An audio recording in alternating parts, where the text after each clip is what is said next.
Hey everybody, welcome to the PC Perspective podcast. This is episode number 379. We're recording on December 16th, 2015. I'm Alan Malventano. I'm Jeremy Hellstrom. I'm Josh Walrath. I'm Sebastian Peak. So, I'm back. I've again secretly replaced Ryan, except now I'm not doing that from Tampa remotely. I'm finally back at the home office, hopefully for a while. A good long while, I hope. Fingers crossed. Well, you're going to be in Vegas in like 3 weeks. Oh. You had to go and just spoil that for me, didn't you? Of course. Sorry. I thought I was done traveling. So, come on, it's going to be fun. That's It's going true. to be you, Sebastian, and myself in a king-size bed. Oh, it's not just me spooning Josh this time? Nope. No, I'll sleep on the so we can floor. bring toys. There's a new it's in guy. the contract. We can Use a bring Casper toys. bed. We'll have a Casper bed shipped to Vegas. It's just... There's no way you're getting me in that bed. Unless you That give sounds me more at like a least challenge 2 than or anything. 3 drinks. You don't want JoshTech.com and Navy Submariner in the same bed? Tattooed to me? Oh, no. Okay. I guess Oh. in a sense, but no. Yeah, I mean, and No you're in to all. Vegas. We can all get married right there. Anyway, so this is the weekly podcast that we somehow managed to get together and all in one place for every week. It's the same room. It's live. Yeah. Well, All flew into Kentucky. yes. Well, sometimes Sebastian is sneaky and he comes to us live from the Daily Show style other set, which is right over there. In Kalamazoo. Yeah, in Kalamazoo. Which is a real place, by the way. Yeah, I don't believe it. It is. He lives there. All right. So, I don't even think anybody emails us stuff at this email anymore, but what the heck? We'll plug it. It's Well, it's because we never answer them. So why do they even That might bother? be it. Podcast at PCPro.com. We used to have a 1-800 number, but, we started getting really funny calls about papers being delivered or not You should delivered. probably just say it so people can call it anyways and we can see what it is. Do we have it? Is it still active? Is it in there? It's not in the notes anymore. Oh, No, I think Ryan canceled we it. don't own that number anymore, but if somebody wanted to call it. Oh, okay. so it was like 18888 PC per, I think. I think so. Yeah. And I feel bad for the... Someone should probably call that. Yeah. Report But now back. they're getting calls about the papers. Mm-hmm. You delivered the papers to me. Anyway. You can find this podcast at pcpro.com/podcast. If you want to watch us live, you can go to pcpro.com/live, like right now. But if you're hearing this, then there's probably nothing live going on. All right. Twitter.com/Ryan Shrout or Twitter.com/PCPer. The PCPer alias is the one where pretty much just all the articles get blasted out to. You can join our spam list, which is a subscriber email list, and all we do is basically email out reminders that we have upcoming live streams. So if you want to watch our streams, subscribe there. That is the only thing we use it for. We will not spam you. Next Except up, we specifically call it a spam list. yeah, It's a no spam list. it's an I get no spam, John C. Dvorak For style. being mysterious. Yeah. Okay, so I was gone last week. I arrived back in Kentucky at 3 in the morning, and I am sadly out of date on this stuff, but I will help these other guys go through these articles from the week in review. First up is the Qualcomm Snapdragon 820 performance review, which I know has got Sebastian's name written all over it. Right. Yeah, take it away. Well, I went to Qualcomm along with some other members of the tech press, and we were all in a boardroom. We got to check out this new 820 reference hardware. And if you look, and I was thinking it was last year, it was actually only back at the beginning of this year that the 810 came out. And I remember looking at pictures Ryan was sending of the dev hardware, which was huge. It was this massive kind of phone-like thing that was like 3 times the thickness of a regular phone, and it had USB ports all over it, and they had a tablet as well for the 810 that you could test. And with the 820, I walk in and there's just these 6-inch like phablet smartphones that they just hand out around the room for us to use while we're there.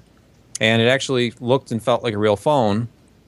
running Android 6, and it had a very high screen resolution. It was 2560 by 1600, so a little bit higher than your typical 16:9 phone. But these things, I got some kind of mixed results. We didn't have a lot of time to run benchmarks, and there were some hiccups. You know, this is dev hardware. They had a couple of techs in the room kind of over our shoulders. If something went wrong, they were restarting devices, swapping out devices to make sure everything kept going because we had limited time. So the tests that I was able to run and rerun for consistency are what ended up in the preview. And I took a little heat for not having some of the newest Apple hardware to compare against, which I'm actually working on, but I mainly wanted to see how the 820 would do against the 810, and the results in the review show basically the same results that Ryan had with the 810 review earlier this year with the 820 added in, just to kind of show where it sat against their previous flagship part. And the big thing about the 820 is that it's a quad-core part, and it's a custom design. So they're not just using the Cortex 53 and 57, the big little that they had previously. 72, 51. Is it 53? I want to say it's 53 and 57. I don't have it in front of me now for some reason, but the Cortex A57, 53 big little combo, like the Exynos 7420 from Samsung, that's in the current Galaxy phones. Same configuration. The difference with Qualcomm's part with the 810 was that they use Adreno graphics. They do some different things with the digital signal processing. With the 820, they moved to a custom, they were calling it their Cryo core, and they move up to the next level Adreno graphics, the 530 GPU. This reference platform had 4 gigabytes of RAM, and it ran up to 2.2 gigahertz on the 4 cores. Now, Geekbench, we looked at like integer and floating point performance. It performed very well, and above basically everything else except for in the integer test, the Nexus 9 had better single core performance. If you look at it against Apple's newest A9, and I've actually run some tests on the A9 that I'm going to be updating the article with, but just to give you a frame of reference, integer single core performance with the A9 2540. Pretty consistently, right around there, running tests. On the 820, 1954. So Apple does have the edge with IPC. The multi-core performance was a lot higher at 5869 than a lot of the competition, and an Apple A9, which is only a little lower. It's like 4450. But the Apple product only has 2 cores running at 1.85 gigahertz max. So Apple certainly does reign in this territory. They have amazing single and multi-core performance in a lot of these benchmarks. I think the advantage for something like the 820, even though you're not going to directly compare these, I don't know of anybody who is an iPhone customer who looks at Snapdragon benchmark numbers before they decide to buy an iPhone or not. But if you could pick what was in your iPhone, I think you'd always pick Apple's SoC anyway because it's so highly optimized with their operating system. This is running on just a vanilla version of Android 6, this dev platform. So no optimizations. I didn't want to use their optimized browser. Qualcomm has their own browser. I only used Chrome. So all of these tests would be using the same browser under the same circumstances as much as possible. And if I were to move on to, like, just real quick, GPU numbers, the 530 certainly did seem to improve a lot in some areas, but we use off-screen tests. There's a huge disparity between devices when you start talking about screen resolution. If you just run a GPU test, it's going to run native res. And this is where I think the iPhone 6 and 6S, the non-Plus models, fall into near irrelevance because the Apple iPhone 6 has by far the lowest screen resolution of any flagship device that you can buy. It's so low, it'll give you a very high, score at native res compared to phones running 2560 by 1440 and 1600. So we only run the 1080p off screen, which does put a little bit more, I think, on the CPU. And in like T-Rex and Manhattan, the new 820 did phenomenally well, and it did not do so well when you actually did an all-around test like 3D Mark. You'll see it falls to the middle of the pack. Yeah, the middle of the pack. It was the middle of the pack in graphics score with unlimited.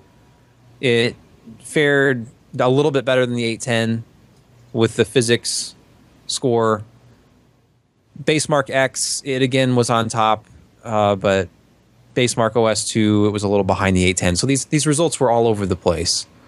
And I think part of it is just a lack of optimization, the fact that they were giving us, a dev hardware platform that was running on their own custom Linux bootloader, and it was a little bit, there was some questions as to whether, battery charge was affecting the speed at any given time. I didn't like to run tests with the unit charging because it, when are you only running benchmarks on a phone that's plugged in versus, the heat that could generate. A lot of things come into play. And then when you condense it all down to about a 2-hour session, it leaves some questions. Certainly I would have loved it if they gave us hardware to take home. They did not. So it's interesting just to see where it might be going, but you're not going to really have a picture of where this SoC is until it's in real shipping phones, and we can look at some of the other advantages which they are talking about, which is significant power savings, which obviously we need to see the hardware to see where that is, but they're talking anywhere from 20%, 40%, sometimes 10 times the efficiency for certain things. They've offloaded a lot of stuff off the CPU onto their DSP to take care of tasks and allow your CPU to idle a lot more, which would presumably give you better battery life. So it'll be really interesting to see if the phones going forward might tack on an hour or two of battery life.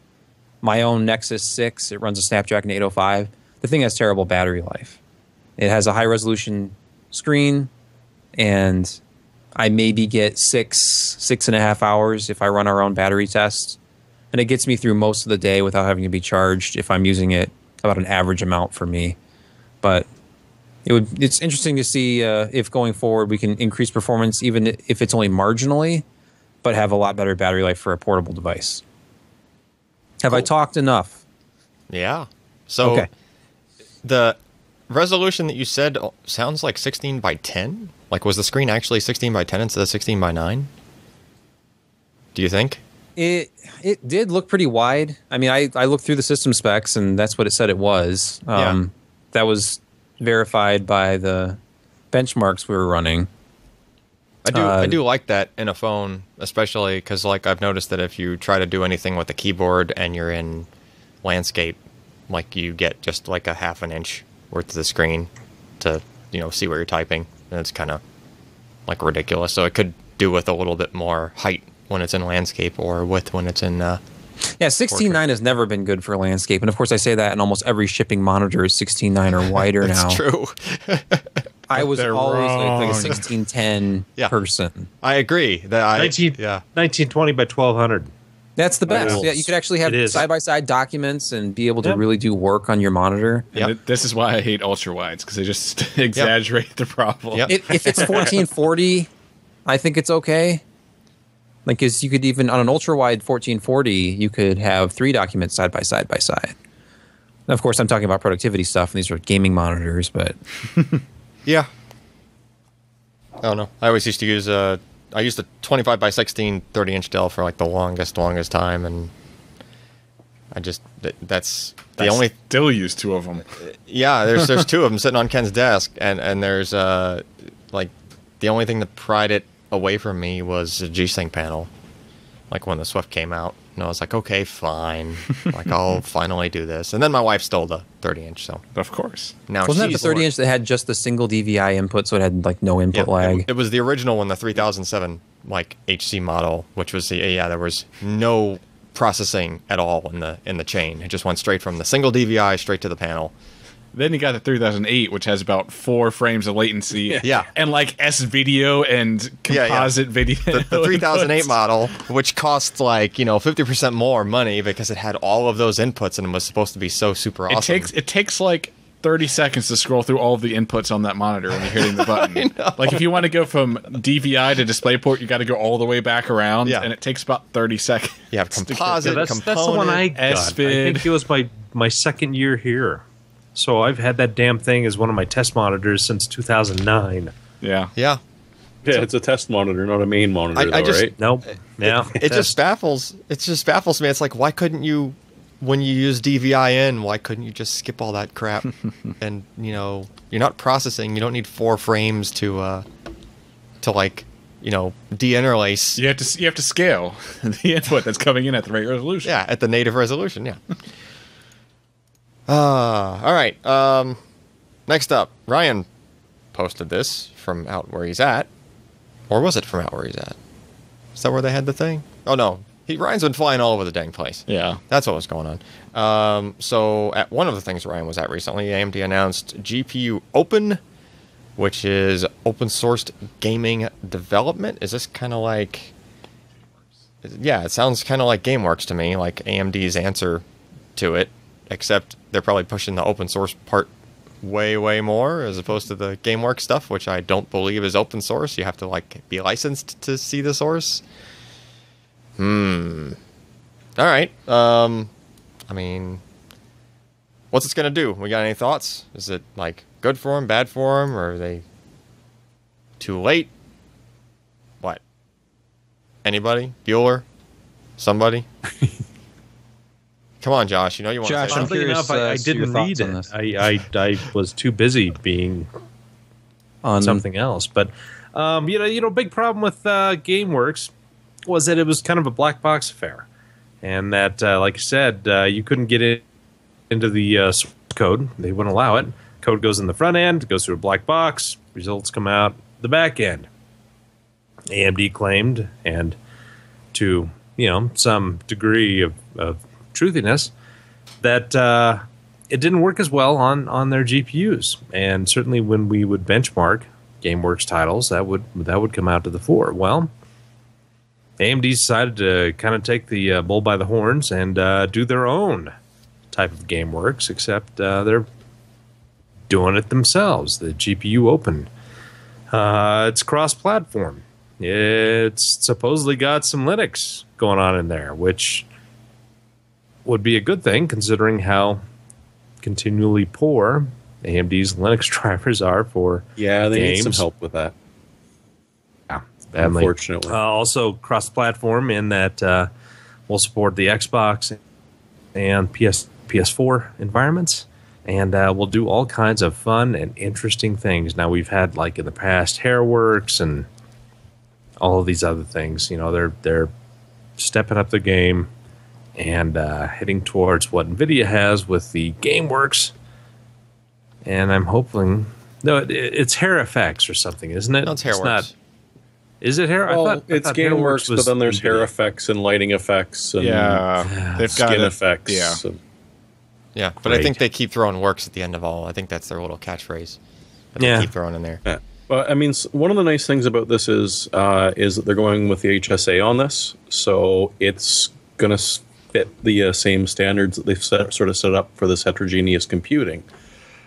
This could be a good thing because it all of a sudden makes it a little bit easier to throw it onto Linux, to carry it over to AMD's other big hardware sellers, which are, of course, the consoles. And one neat little trick it does, if they can pull it off, is it will convert CUDA code to C++. So it opens up more developers. If you're comfortable in one or the other, doesn't matter. You can program for this thing. So, I mean, as long as AMD delivers, and I really do hope that they do deliver on this, because the slides are gorgeous. They promise a lot of things.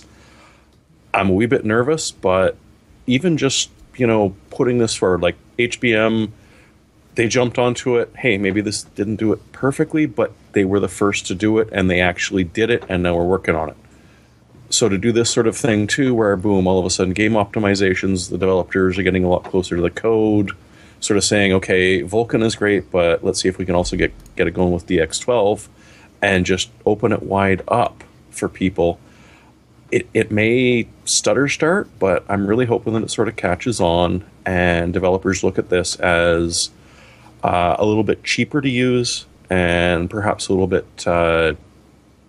more lucrative to use because you can spread out the same code amongst different platforms than going with NVIDIA's GameWorks and paying them a license fee and being locked in and only working on certain hardware.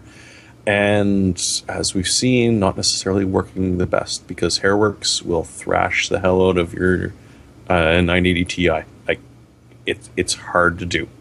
And honestly, I really don't want to see Geralt's hair flowing in the wind. You don't?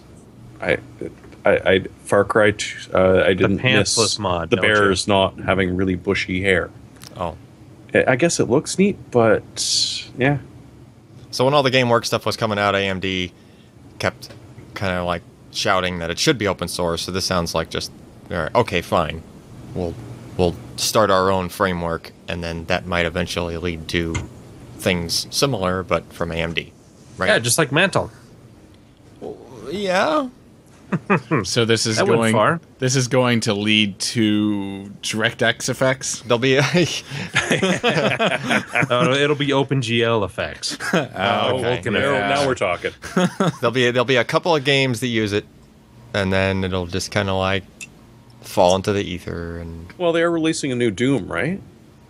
OpenGL I Doom? don't think it's OpenGL. yeah, I don't think it's all right, so moving along, Josh has been playing around with racing wheels lately. Yes, it's like a fetish, except not really. And now you're moving your fetish into interchangeable parts. So he likes sticking things into things. So it has multiple attachments that can use a different base in this case, which the clamps. Don't forget the and clamps. It clamps firmly to the table. A lot of Exactly. decking.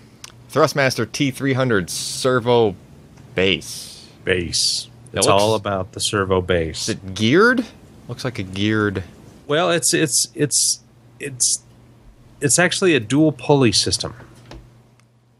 So it's got little notches in there where the pulleys kind of attach, because it's the pulleys are not smooth, but actually kind of ribbed on the inside for your driving pleasure. I see what you did there. But anyway, Thrustmaster. I've reviewed a couple of other parts over the past couple of months. The TX Ferrari 458 force feedback, the T150, and now the T300 servo base. The T300 has been around for quite a while. It has come with a decent wheel and I think a 2-pedal option, and they have been selling for around $399. Well, a lot of people have been complaining that they buy these bases, these entire things, and they see that Thrustmaster has released a different wheel, like the Ferrari Formula One wheel or one of the other leather-wrapped wheels, and they want to upgrade. And so they buy that and they swap out wheels, and they've got this other perfectly fine wheel just sitting there gathering dust. And maybe you can sell them on eBay, maybe you'll do something with it, but why do you want to be stuck with only buying certain sets when you've got an entire ecosystem around you?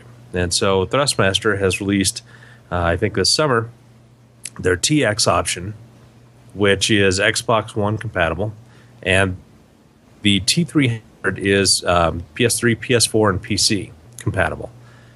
So you can mix and match parts. You've got the 2-pedal options, the 3-pedal, and then the really nice T3PA Pro pedals. They can either be in GT or F1 configuration, depending on how you race and what feels comfortable for you. and they're really, really interesting, fantastic parts. And one that I will be getting here in a bit is one of the Alcantara-based wheels that's got the Alcantara fiber around the entire wheel itself. Apparently, it feels fantastic, and we like swapping in things that feel fantastic. But this gives you the option to pick and choose the things that you want at the price point you want. So say, hey, maybe one day I'll get these really high-end parts, but you know what? I'm going to get this base, and I'm going to get these spare wheels from my brother-in-law, who just isn't going to use it anymore, or I'm going to buy it off eBay for, $50. These are all options to you. In terms of build quality, it's solid Thrustmaster part. It has not given me any problems so far. I've been using Thrustmaster-based wheels since about 2009 when Dirt 2 came out. And I haven't had any problems. Some people have. Obviously, you're going to read about issues and support issues. But at least for myself, it's been pretty smooth sailing. It's got a brushless motor. They call it an industrial... what is it called? Just industrial grade motor. It's pretty powerful when you really get going. And if you crash and you hold the wheel tightly, it's going to throw you around. If you're not holding it tightly, the wheel's going to slip out of your grasp pretty easily. But it's also good and subtle with how it can react to changes in the road. Say if you're going from gravel to a heavier gravel or mud, you can really feel that in the wheel. It's not a big jarring thing. It's not a big rumble, but you can feel how. So when you're turning, you've got good solid ground, and then you hit something mud. It's just an easy and smooth transition from those force feedback forces. So it comes out at $259.99, so $260 US. It's not a cheap wheel, especially when you consider you can get a full TX Ferrari F450. Those are not Thrustmaster products. No, those are not. You're going to be in big trouble, Ken. But that you can get for about $295, and it does come with the two pedals and the kind of plasticky Ferrari-based wheel. So you've really got to think to yourself, is this upgrade going to be good for me? The big thing about this is versus the TX is it's got the full 1080-degree rotation, while the TX has 900 degrees of rotation around the axis. So, that's... If you deal with games that support things like soft lock, so say you've got like an Escort 2 that has a 900-degree rotation, you can be spinning your wheel around, and if you have soft lock enabled, then it goes to 900. But so you have a different car that you're racing, and it actually has the full 1080. Well, with the TX, you're still going to be limited to the 900, though. How often are you going to go lock to lock in a race? I don't know. But I think the extra flexibility with the T300 is a nice thing to have. Again, it's not overly expensive. It's a solid-looking part.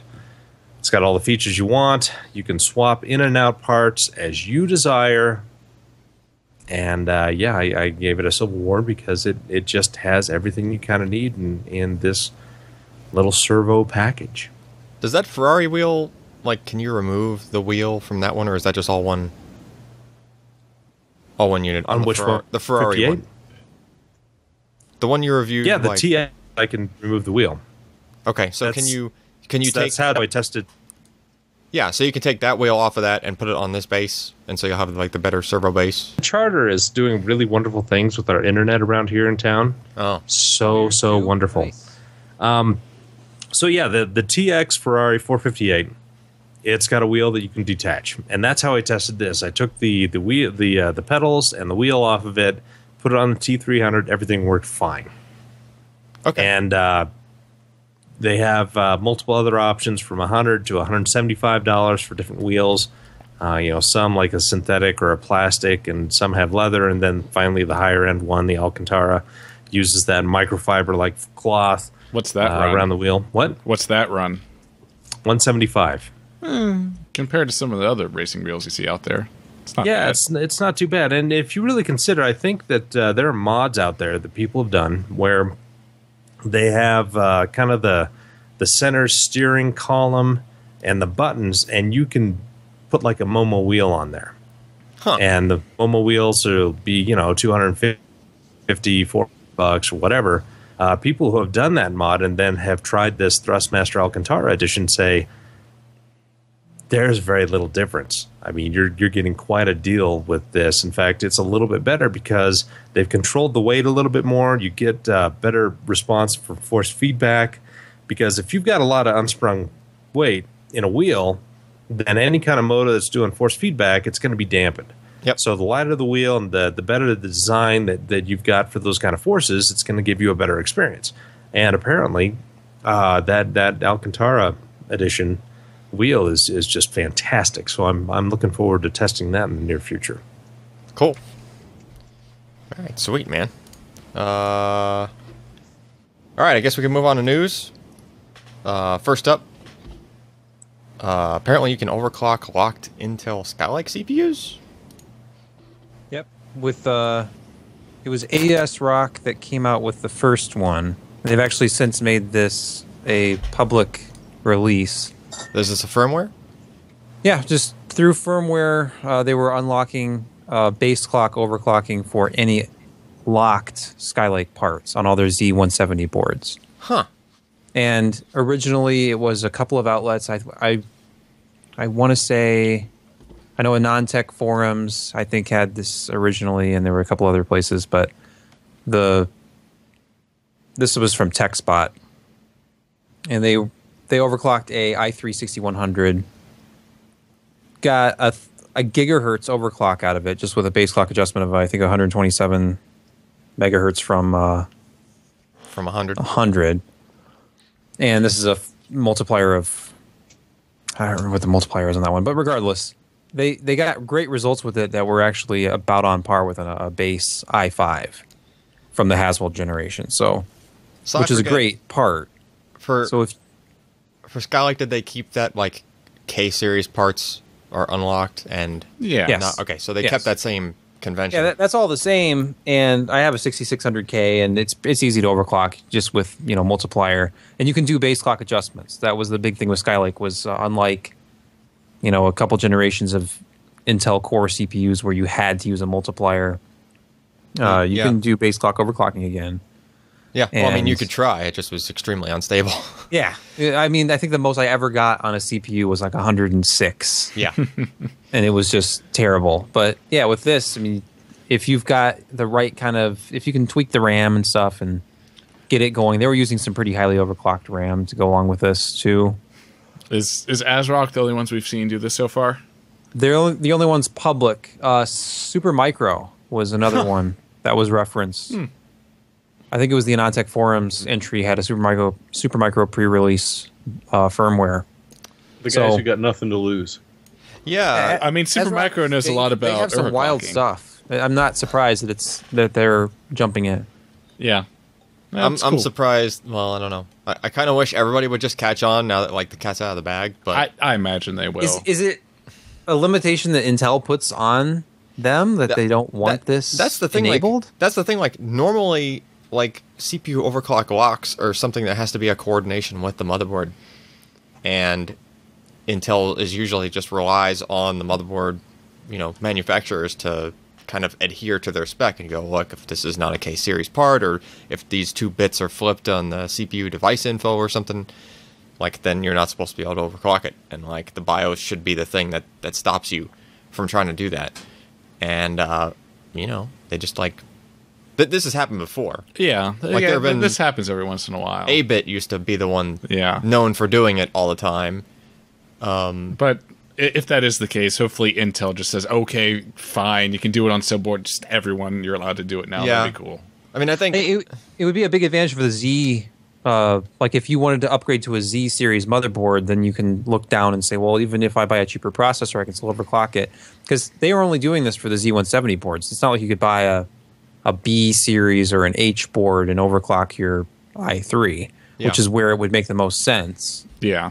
So these Z series boards probably have better power delivery and they're a little bit beefier with the VRMs. So it's not going to be that hard for that board to do a base clock OC. When if you bought like a $59 motherboard that was intended for like light home use and tried to overclock it, you might run into power issues, or you might, blow a cap or something on it. Heck, its clock generator might not even be good enough to, with that kind of range, right? Varying frequencies. Yeah. Yeah. It's like, you want me to do what? Yeah. So I personally don't understand like why I would not want to spend $100 on a motherboard to spend $100 on a processor and try to overclock it to the performance of a $160 processor. But if $60 was that dear to me in that situation, then why not? I used to buy the cheapest CPU I could get and then overclock the snot out of it. Or try to unlock cores. Like I remember unlocking a core on a Sempron 140, making it a dual core, and then overclocking it to like 4 gigahertz, and I was happy for a while. And then the Magic Smoke came out. Yeah. I mean, it was the cheapest motherboard I think Newegg sold at the time. We all make mistakes. Been there, done that. Yeah, I didn't have any money, and I was an enthusiast, so... Yeah. We have a i3 6100 in the office. Maybe we'll have to try Will to you get be one overclocking it to 5 gigahertz, yes or no? Yes, on liquid oxygen. Yeah. They were doing all these overclocking on air, apparently, so 4.7 gigahertz on air is pretty good. Yeah. Yeah. Well, you can get a Skylake CPU to like at least 4.6 on there. Typically, like if it's unless it tends to be the oddball ones that are like limited to like 4.5 or something lower than that. You're pretty much just guaranteed to get like almost all the way up to 4.6 or 4.7, which is cool. All right, so last week, was it on the podcast? I got the podcast and Twitch mixed up. We talked about it on the podcast. We talked about the Skylake bending socket thing. Yes. Yeah. We talked about it on the podcast. So, of course, within days of that being a thing, MSI came out and said, hey, we have a CPU guard thing, is what they're calling it. Is this like the CPU guard thing? Is this like, do you have to buy this and add this, or is this part of what comes on their motherboard? Like, I didn't see a link. I think it's something you can buy, though. They were acting like it was a standalone product. I think they've shipped this with some of their motherboards already, and maybe they're just saying this, hey, we included this thing and it fixed the problem. Yeah, I mean, it is a pretty beefy, it is a far cry from the little handle that you just kind of like latch down and try to hold the CPU in. And especially with the more recent CPUs with a whole lot of pins that, like some of the ones, what was it? Was it Ivy Bridge U or something that had like double? Yeah, the 2011 sockets still have double. Yeah, like double latches and stuff, but a lot of the other ones still just have the single latch, and I mean, you can just hear that thing like crying. No. It's zero insertion force, Alan. Yeah. Yeah. Except for the huge lever that you're trying to, But that is definitely a very beefy, solid piece of metal. But look, that's been delidded. So can you actually use this with a non-delidded CPU? Well, right there. I'd ask Maury about that. Yeah, they showed this both ways. So it can go both ways. It can go both ways. Officially. Yes, officially. Where is is that the entire retention mechanism then that replaces the latch? Yeah, that's it. It just screws straight down to the board, and it's that's what's holding the CPU in. Yeah, that would work. I'm almost done testing a EK Waterblocks has a new all-in-one cooler. The review will be coming up soon at PCPro.com. So stay tuned for that. But they had to take off the retention mechanism and replace the actual LGA 1151 socket backplate to use the cooler. So I'm like very carefully unscrewing this with this hex key they provided, or as a Torx bit. And I've never done this before. So I'm like staring at these like unprotected pins. Yep. And sure enough, I almost dropped one of the screws down into the pins, but I like grabbed it in time. And wow. But so my motherboard is not ruined. It was it was nerve-wracking, but it worked. Like, this does require you, using a Torx driver and removing the retention mechanism. So in this case, it seems like a lot of work for something that doesn't seem like that big of a problem. What I don't understand here is that the bending issue that we were talking about, that we were looking at pictures of last week, didn't have so much to do with the retention mechanism. In other words... Oh, not at all. In other words, the retention mechanism didn't even have to be there. The issue was that the heatsink was applying so much downforce that, like, it was even doing too good of a job compared to the retention mechanism in the first place. I think what I'm hearing is we just need to take the retention mechanisms off of our motherboards because we don't need them. And they bend their processors. Well, no, it's like... Adhesive Tim. Yeah, it's like that wasn't causing the bending. It was just like that you were pushing the CPU down into the socket so much. Now, I don't know if their socket is engineered differently. Maybe they figure if you take the time to unscrew your stock socket and put in a new one, that you'll be really careful when installing the heatsink. Oh, yeah, then you're just more diligent in installing your heatsink. Like, oh god, don't screw this up, don't screw this up. I don't get it for the consumer market. I totally get it for system builders, because that's where a lot of this issue was happening, was someone got shipped a brand new pre-built system that was dead on arrival. Because, yeah, kilogram heatsink through shipping, even if you get a good FedEx guy, still not really a good idea. That's when you need to pull out the foam that you can make expand to the exact space. Yeah. We've had a lot of systems shipped to us that way, and that's definitely But then the way you get to the go. people who don't take it out when they boot the system up. I bought Damned if you do, damned if you don't. I bought a system on eBay a few years ago, and it came. I opened up the case, and the giant copper heatsink had come off during shipping at some point. It had ripped the AMD CPU out of its socket. They tend to follow the heat like, sinks. It had been just washing machine inside the case. Every component inside the case, motherboard, video card, everything was destroyed. It was one of those huge cylindrical. I think it was like a thermal take. This giant. Oh yeah, heatsink. Giant slab of copper just going around. There were deep grooves in the motherboard. The memory heat sinks were actually destroyed. Well, I've got an idea for a new video segment. Yeah. Take the PC case, put it in the dryer. You know, when I reviewed that frame case, the D-Frame Mini, that's what I wanted to do. Put a GoPro in it and just throw it off of things. We build a computer with a Mori heatsink, and we send it to each of the editors and see at what point it gets damaged. Yeah. With no padding. Oh, no padding. Of course not. Yep. Honestly, I think the Noctua of anybody that would actually stay on. I guess they have a good. We'll have to find the heaviest heatsink style. Yeah. Heat sinks. It has to be an AMD board, and it needs to be like the one that you have to use a flathead screwdriver to tighten, like the old socket 370 or socket 70. Oh yeah. Find the heaviest heatsink with the worst retention method. Yeah, and we'll use that. All right. All right. Moving on. What do we got next? Xbox wireless adapter for Windows. Oh, hey. Is this for this is for the newer, Xbox One controller? Yeah. Is that what it is? Okay. Well, that's cool. They released it a while ago, but now it was Windows 10 only. They're only releasing the driver for Windows 10, and they finally just said, okay, here's the 7 and 8 and 8.1 driver. Because the driver stack for Windows 10 is so different than 8.1. Yeah, I wonder what took them so dang long. Like, this could not have been rocket science, but...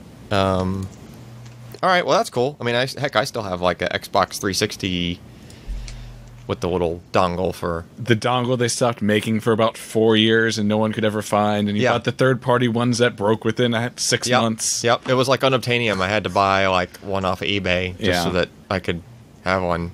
It was just like, I just want to use, like, an Xbox controller on my PC. Please.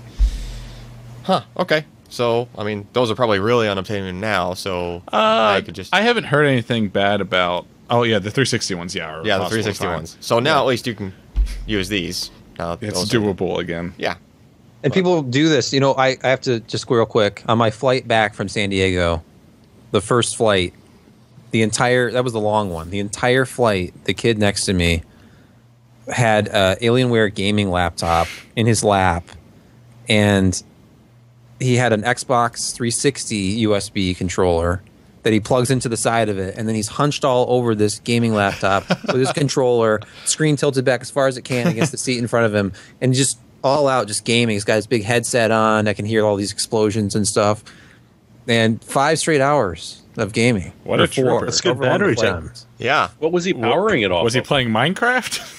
I don't even know what the game was. I've never seen it before. I just saw him open up Steam, kind of like looking over, and then it's just this game it was very simplistic graphics. It was like a side explains the battery scroller. life. Yeah, that explains the 5 hours. Yeah. Because that's what you need the the Alienware airplane had laptop for. power outlets for every seat, so he was just plugged in the whole time, or his laptop would have died after like 2 hours. I've heard of people doing that with the Wii U. They just like bring the console and then plug it in, and then they can use the gamepad because it has a display on it. Yeah. It's the wireless display. On a plane? Yeah, you just get the Wii U, you plug it in, and you sit it in the seat back pocket, and then you use the wireless controller. That's with awesome. with the display on God. it. My luck to be the guy playing Wii Fit. He needs an aisle Oh, seat. good. Man, we need to get him an aisle seat. He has a Wii Fit. Okay. Yeah. Trying to bowl down the aisle. Just like, Yeah. yeah. That's a thing. We should. That's got legs. We should do something. All right. So we got that one. NVIDIA updates GeForce experience with beta features. Wait, is this a thing you had to sign up for? Or no? I don't think they've enforced that yet. Yeah, because I noticed, like, at home, like, I got, like, an update to my GFE, and, like, it didn't ask me for anything special. I thought it was early access to the beta features you got if you signed up. So once it's public release, then everybody gets it. Yeah, it's supposed to be access to beta drivers. I don't know if they're gating off GFE in that too. I don't know. Imagine at that point. Yeah, I don't know. I still hope they kind of back off on that junk, but anyway, new version of GFE. Yeah, so they're saying this is classified as a beta. Okay. What does it do? Beta features. Oh, streaming to Twitch and YouTube. Well, they had that in there. Maybe they didn't have YouTube in there, actually. Maybe it was only Twitch. Yeah, it was just Twitch before. Yeah. They added a screenshot mode that will upload to Imager, I think, which is That's cool. Pretty good idea. I mean, that's where you're going to likely put it to share it on the internet anyways. Yeah. All right. Well, I mean, it doesn't look major, but it's. I'm glad to see them, expanding that. It seemed to have been kind of stagnant for a while now, as far as features go, right? And I know recently, like, at one point, like, you couldn't do. I think they changed the max frame rate you can do at like 1440p. Yeah, Recently. they added 4K with this beta for the recording stuff, so you can do 4K 60. Yeah. Yeah. And before that, it wasn't too long ago that even 1440p you couldn't do 60. Yeah, you can probably do higher than 60 now, I'd imagine. I don't know. I'll have to toy around with it. Yeah. I don't think it ever goes higher than 60, actually, even like 1080p mode. That would be really nice, though, if it did like 144. Yeah, but, I don't know. You know, where the heck are you gonna? You'd imagine that's where they'd go with it. Oh, you can upload that to YouTube. 120, I guess. I think so. Yeah. I think they'll kind of serve the native version if you upload weird stuff like that. Just kind of like Poor put YouTube it trying out. to stream stream out 144 hertz. Well, and now like if you buy an iPhone and just like on iOS 9 and turn it on and start recording video, it's recording 720p 60 or 1080p 60. So all of the videos being uploaded to YouTube now are 60p for people that don't know what they're doing, and it's unnerving, and YouTube doesn't transcode them to 1080p 30. So if you want to watch high def, it's your only option. It's weird. Interesting. I don't like it. It's change. We don't like change around here. It'll be good to get used to higher frame rate video, I guess. No. 24 frames a second is correct. There used to be a website called like 240 FPS or something. Like this was years ago. And they were going through, or it was like 120 FPS, some crazy high number FPS, like for the time. And all they were doing was like tricks to transcode your movies instead of like trying to do 3.2 pull down or anything like that. They were just like, no, just deinterlace and go to like the maximum multiple of it. And then like... Was it interpolating frames or just doubling? It was not deinterlacing. It was like filling in... You were using a special filter to fill in the missing part of the comb and counting that as a whole frame. Oh. So you were basically doubling. Or doing some kind of 2 times 3 or something like reverse 3-2 pull down. This doesn't make any sense. 2-3 pull up. 2-3 pull up. Like flip the fraction upside down and multiply it. Also, this website never existed. I don't remember. It was something FPS.com, and it's not. It doesn't exist now. But it did then. Wayback Machine, it might. It had like a bunch of AVI synth like scripting stuff, and it was just. It was, yeah. It was handy if you were like transcoding like DV from tapes and stuff. Yeah. And then you could like actually spit it out like at 60p and stuff like that. It was pretty cool. Anyway, last up, Logitech G, which is like the gaming ARM sub-brand of Logitech, announces ARC's control challenge for developers. All right. So they want contests. Yeah, so they're doing a contest. They want developers to make an ARC's control app. Wait, hold on. What the heck is ARC's? Is that just like their... That's what I wanted to know. So I did a little rundown of it at the bottom of the post. It's basically a second screen type enterprise. Like they want you to be able to control or add additional functionality to Logitech G products through like a phone or a tablet. Oh, okay. Yeah, So they've been toying around with that kind of a thing for a while because like they used to have, They have like, been, yeah. one of they their had, keyboards had a screen on it way back. Yeah. Yeah, like the current, whatever their current flagship RGB keyboard is. G910. Yeah. Yeah, it has like a spot to put a phone on it, I believe. Yeah, and they Yep. have like a... They used to ARC's have keyboards like years back that had like a little screen on it. Yeah. And there were even some games and stuff. It's pretty much the evolution of that. Yeah. There's like an ARC's control app currently that runs, but they're sort of opening it to third parties and trying to have people develop stuff cool. And doesn't like really need to be for Logitech hardware or anything. From what I read in the contest, it's like kind of develop something cool using our framework. And Yeah, because the SDK is out there, and they're offering cash, like $5,000 cash, and a bunch of like Logitech G prizes. So That's cool. Well, they've got to get it to catch on somehow, right? So that is the kind of thing you got to do to... just drum up interest, and give away some cool stuff. Yeah. yeah, so if anyone's interested, developer, I'm sure no developers listen to this podcast. No. Probably not. No. Like Scott Michaud or... They've got better things to do, Yeah. Well, like code and then debug. Like make the next debug. great iPhone game that everybody has to play. but it has to be free and have a ton of ads in it because no one buys any apps on any platform. Yeah. At least no apps above 99 cents. Yeah, so like when I was trying to recommend the podcast app for Ryan, he could not fathom the idea of paying $3.99 for an app. It was just foreign to him, and he refused to do it. And $399. no, $3.99. Oh. I was like, it's $4. Like $3.99? Are you serious? Like, okay, sorry, it's not free. Yeah. Obviously, he's not using it. I don't mind. I think he actually did end up buying it. I don't Oh, did mind he really? buying apps Yeah. for a few bucks, but like when Final Fantasy and crap like that on iPhone. Okay, that's a different world. That was hard to swallow. I bought it. $15.99 for Yeah. Square Enix titles in the App Yeah. Store. Man. And they have like a combo pack of those games, I think, for like $60 or $70. It's just, there's no way. I will go buy used copies of those games for that much money Yeah. All right. and not play them on anything that I currently own. Hardware software picks of the week. First up is Jeremy, I think. Oh boy. So yeah, could not come up with anything this week, but there was something memorable that I saw. It's the V-Moda redid their wireless 100s with customizable ear cups. So you can pick and choose whatever it is that you would like.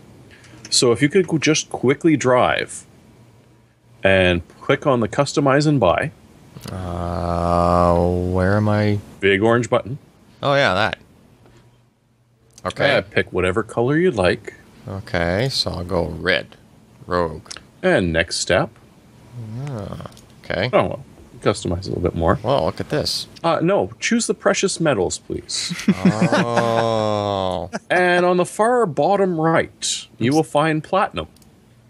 Wow. And watch the price, boys and girls. Whoa! Watch that price. What jeez. the heck? It is pure, solid, 100%. How many of those you think they sell? $27,000. So Well- continuing in the solid gold iPhone, my the goodness. ancient mahogany woods mice, we have a new peak insanity going. So white Think of how gold- much better sounding headphones you could buy for $27,000. Oh, the audiophile people are gonna go crazy with this crap. Somehow, somebody's gonna buy the platinum one and talk about how like it's reverberating the EMI back into the speaker. It turns into a warmer, more vivid and bright color. Yes. Actually, I And found the sound. platinum to have a bit harsher tone overall, but extended high frequencies that were revealing. For You prefer the copper gold subtle or detail. the silver golds? There is a brass. But there's a next gold. step, because you can not only have these set, you can then you can have them specially embossed. You can upload your own pattern, as long as you give away the rights for them to use it. So you can not just have platinum, but you can design special engraving on the outside. can put your change their family audio crest sound. on it. Yes. That 40. increases the price, folks. Hold on, I'm Yes. looking. We're looking for the most expensive set of headphones here. Okay. Well, There's a scroll bar. Is there? No, are up these over. even more? Hold on. No, that's cheap. We Yeah. we can't have that cheesy $27,000. We need. Look at the scroll bar on the right. Yeah. Oh. Scroll down. Okay. Keep going. Oh, that's cheap. Yeah, that one's cheap. Oh, that one's poor cheap. Yeah. But see, the thing is, you can upload your own designs, so you can have arguments with your friends about which $40,000 engraved headphones Just sound the best. Proceed to check out. Yeah, $40,000 in the cart. Please make sure to put vmoda/PCPer in the link. Yeah, if you order any platinum headphones, just send them an email and say we sent you. We'll probably get some cut of that, right? View or edit I your will hope cart. so. We don't have a deal, I just but come on. wanted to look at that. Just that 40K. They're like payment processing probably can't handle that. I was going to say, what credit card would even go through on an online transaction for Platinum. 40K? I don't know. Let's see. Proceed to checkout. Gotta have that black. I'll check out as a guest. Yeah, you got to have the black. You got to call your credit card company first. Can I Yes, pay I in am giving this Bitcoin? small company $40,000 for headphones. Shipping method, shipping details, account At details. this point, it doesn't really matter. Can you please teleport them to me for an extra $100,000? Yeah. I'm sorry. This I is need the white best thing I glove saw all delivery. week. I need somebody to help me set them up and show me how to use them.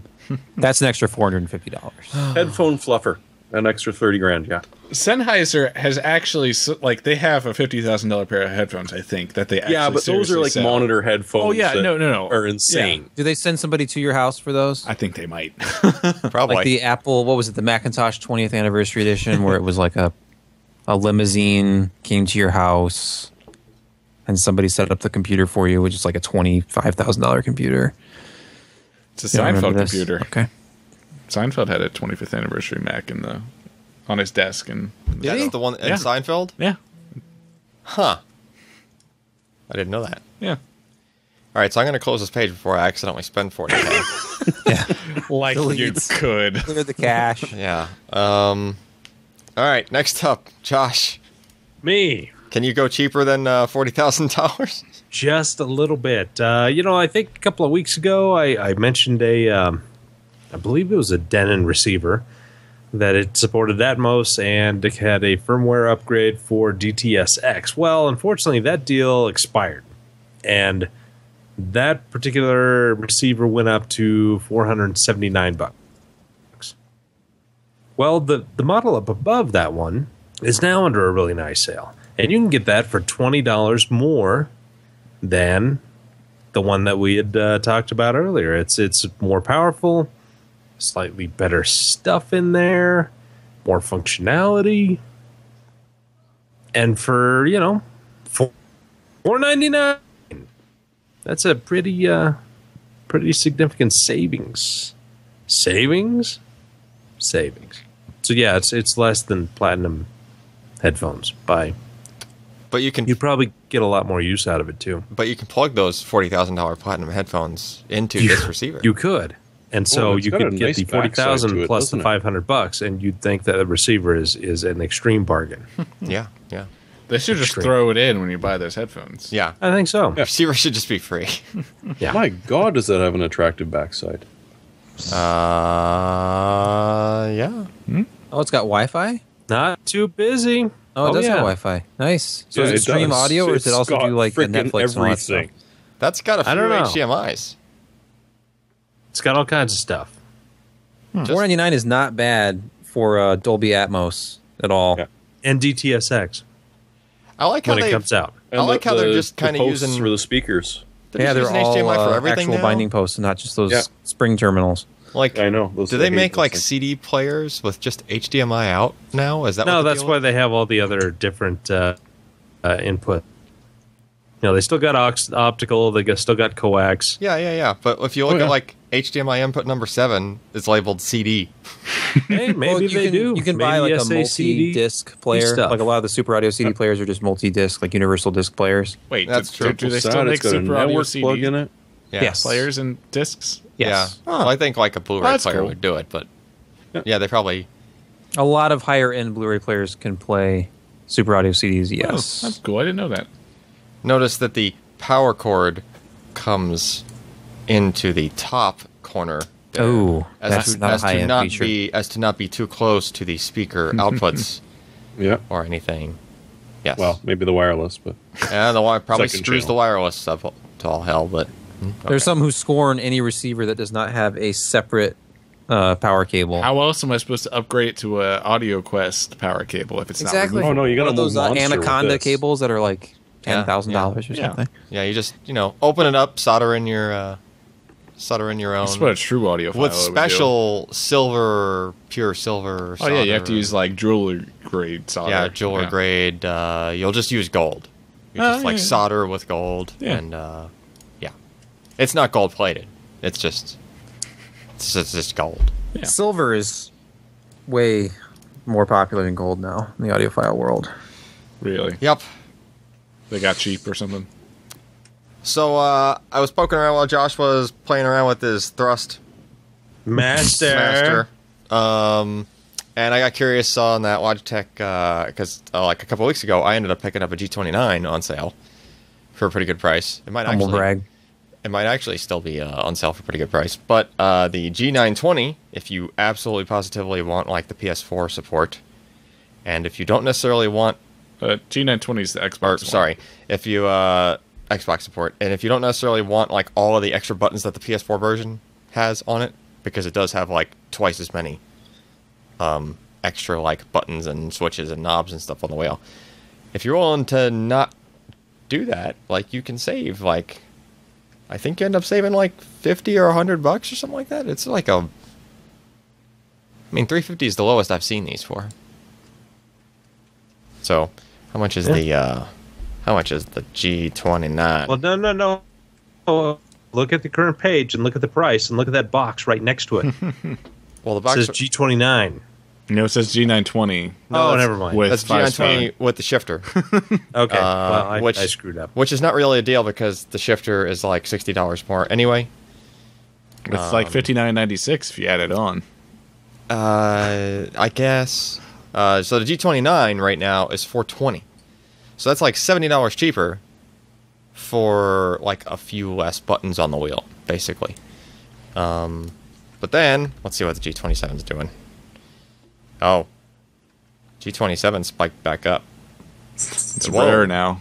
It spiked up like a lot. That's because no one's actually selling it. Oh, that's why. Okay. It's all third-party Yeah, they're sellers. out of stock everywhere. Well, it's a good thing I bought it when I did. Yeah. Because it was like the low 200s or something Nice. when I picked it up. Well, I think it was camel. Gave me like a warning or something popped up. I was like, all right, I should do that. Sebastian, if only you could buy this case. Whoa. I like to pick products that you can't actually purchase even if you wanted to, regardless of the cost. No, actually, it was a crowdfunding project very similar to the N-Case M1. And in fact, it's a very similar case to the N-Case M1 That was that tiny case that so famously was photographed next to a Coke can. This thing is smaller because it drops any possible support for a regular ATX power supply. It has to use an SFX. It is the A4-SFX case from this little company called Dan Cases. It's a guy named Dan. He's the only member of the company. He had this prototype built by Lian Li, so it's the same OEM as the N-Case M1. This thing is fantastic. I want this case so bad. And So I don't know if That can't be pleasant to build in. why can't Oh, we? look at how All the panels much come off. space you've That's got in very there. easy. I don't 'cause it's- care if the panels come off. the N-Case M1 was really easy to build in, and I'm looking at this. If you go to the first page, the one I linked to, if you scroll down a little bit, they have this little animation that just runs. Yeah, that's what I'm. Like Yeah. You have to use an SFX power supply, so it's not like you're going to be building a cheap system with this. But if you want a really powerful system that's really tiny, like smaller than a shoebox, Yeah, so Yeah, but installing you the got to route the power supply cables in that case. installing still. the GPU is super easy. Yeah, but you, think of how. and get the silver. So you're buying a Silverstone PSU anyway. Yeah, Yeah, Get the short cable kit. the short cables aren't really that short. They need But to be they're the ribbon style cables. They I are. have this kit. They are. You can fold them and kind of push them off to the side. Maybe if you just cut them and resolder them so they're about an inch long. I mean, they did have to kind of tuck them into the bottom there. Yeah. I mean, But- it's possible this could be nice to build in, but I look at it and my default reaction is maybe not so much. Well, once you got it together, like that's it, and then you just got a little Yeah, toaster. computers never break, Alan. Well, I mean, And then the other thing is because of its size, it obviously had to have the perforated side panels, and it's thin aluminum. It's not going to be a quiet case. You're dependent on the components you pick. That's Where really awesome. where did they even put the SSDs? They just shove them somewhere. Hey, It's in just the get an bottom. M.2 SSD and put it on the backside of your mini ITX board. Well, that's true. So, how much is this case? So what is it? This I don't know. Ah. It's You're not. not for allowed sale to get it. retail. No. It's But, been like- sampled out to a couple of like German websites, I believe, at least one for review, like a preview. And Okay, so I've it's been in something contact that's- with them. So something that might be coming. Is that what the deal is here? Yeah, Like- and Okay. there is some interest in sampling here in the U.S., and it's kind of dependent, I think, on funding. Like all of these projects have to be. You spend so many thousands of dollars just to get a prototype built because of all the tooling and everything that goes into this. But the N-Case M1 was a $200 product, basically. Tack on about $40 for cheap international shipping.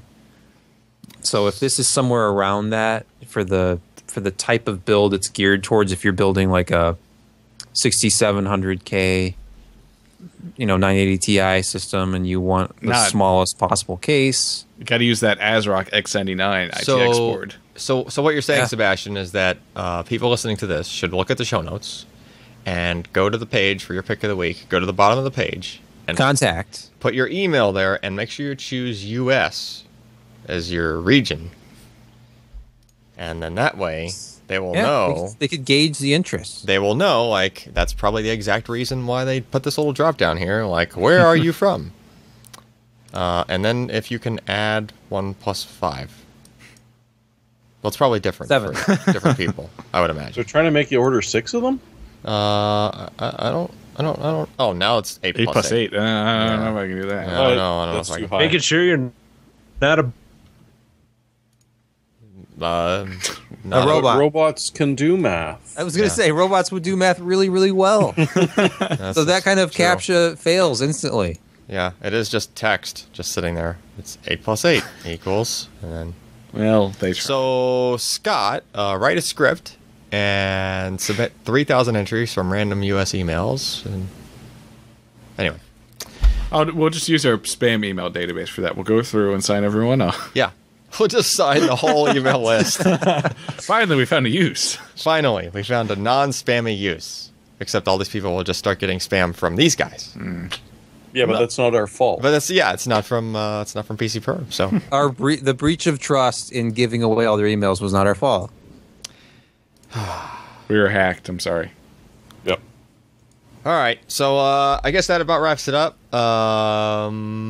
I don't know if we'll have a podcast next week. It's like the 23rd, isn't it? Yeah. Is it really already? Next week Oh, is God, the yeah. 23rd. I don't know. We probably will, I think. I don't know if you guys are going to be... I'm probably going to be away Yeah. during this time.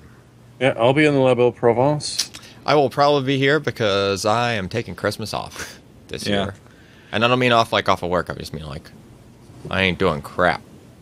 Anyway. Maybe we'll try to do something. We'll see what Ryan thinks. Yeah, we'll play it by ear. So there might be a podcast next week. If there is, there'll be info about it at pcpro.com/podcast. Just sign up for the spam list and you'll know. Yeah. Yeah. If you don't get that email 1 hour before the podcast starts, Yep. Or And 2 there's seconds no before the podcast. podcast starts. Or after it starts. yeah, 20 minutes after it starts. It just depends. If you've been waiting 3 hours, there probably won't be one. Yeah. Or maybe there's an Probably. email that says we recorded a podcast. You tell your family, look, I will leave in a minute. I'm waiting for this email to come in. They might podcast tonight. Smartphones 3 are a a.m., thing. Your wife has left Yeah.